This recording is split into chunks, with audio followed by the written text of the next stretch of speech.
لتجدنهم أحرص الناس على حياة ومن الذين أشركوا يود أحدهم لو يعمر 1000 سنة وما هو بمزحزحه من العذاب أن يعمر والله بصير بما يعملون.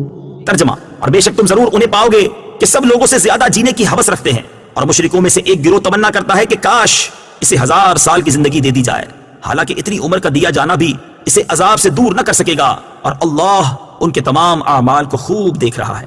احرص الناس علی حیاہ، لوگوں میں سب سے زیادہ جینے کی ہوس رکھتے ہیں.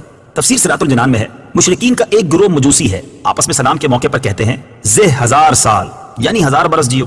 ان کے اس قول کے پیش نظر آیت کا خلاصہ یہ ہے کہ اے حبیب صلی اللہ تعالی علیہ وآلہ وسلم، مجوسی مشرک 1000 برس جینے کی تمنا رکھتے ہیں، اور یہودی ان سے بھی بڑھ گئے کہ انہیں جینے کی ہوس سب سے زیادہ ہے، حالانکہ اتنی عمر کا دیا جانا بھی اسے جہنم کے عذاب سے دور نہ کر سکے گا، اور اللہ تعالیٰ ان کے تمام اعمال کو خوب دیکھ رہا ہے، اور ان کا کوئی حال اللہ تعالیٰ سے چھپا ہوا نہیں. دنیاوی زندگی کے حریص کون؟ یاد رہے کہ کفار دنیاوی زندگی پر حریص ہوتے ہیں اور موت سے بہت بھاگتے ہیں، جبکہ مومن کی شان یہ ہے کہ وہ اگر زندگی چاہتا ہے تو صرف اس لیے کہ زیادہ نیکیاں کرے، آخرت کا توشہ جمع کرے، اور آخرت کا زاد راہ جمع کرنے کے لیے زندگی چاہنا اچھا ہے کہ یہ زندگی کی ہوس نہیں بلکہ آخرت کی تیاری ہے. نیز لمبی عمر اور زیادہ مال اللہ تعالیٰ کے راضی ہونے کی علامت نہیں بلکہ یہ تو بعض اوقات وبال کا ذریعہ بن جاتے ہیں. حضرت ابو بکرہ رضی اللہ تعالیٰ عنہ فرماتے ہیں کہ ایک شخص نے عرض کی یا رسول اللہ صلی اللہ تعالیٰ علیہ وآلہ وسلم، لوگوں میں سب سے بہترین کون ہے؟ ارشاد فرمایا جس کی عمر لمبی ہو اور عمل نیک ہو. اس شخص نے پھر عرض کی لوگوں میں سب سے برا کون ہے؟ ارشاد فرمایا جس کی عمر لمبی ہو اور عمل برا ہو. قل من كان عدوا لجبريل فإنه نزله على قلبك بإذن الله مصدقا لما بين يديه وهدى وبشرى للمؤمنين. ترجمہ: اے محبوب تم فرما دو جو کوئی جبرائیل کا دشمن ہو تو ہو، پس بے شک اس نے تو تمہارے دل پر اللہ کے حکم سے یہ اتارا ہے جو اپنے سے پہلے موجود کتابوں کی تصدیق فرمانے والا ہے، اور ایمان والوں کے لیے ہدایت اور بشارت ہے. من کان عدوا، جو دشمن ہو. تفسیر صراط الجنان میں ہے شان نزول. یہودیوں کے گروہ نے حضور سید المرسلین صلی اللہ تعالی علیہ وآلہ وسلم سے کہا آپ کے پاس آسمان سے کون فرشتہ آتا ہے؟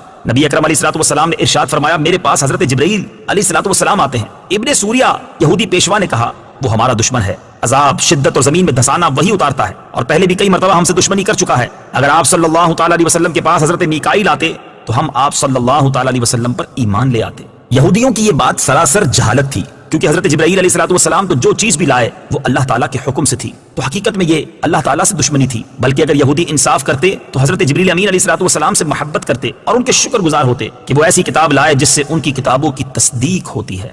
ما كان عدوا لله وملائكته ورسله وجبريل وميكال فإن الله عدو للكافرين. ترجمہ: جو کوئی اللہ اور اس کے فرشتوں اور اس کے رسولوں اور جبرائیل اور میکائیل کا دشمن ہو تو اللہ کافروں کا دشمن ہے. من کان عدوا، جو کوئی دشمن ہو.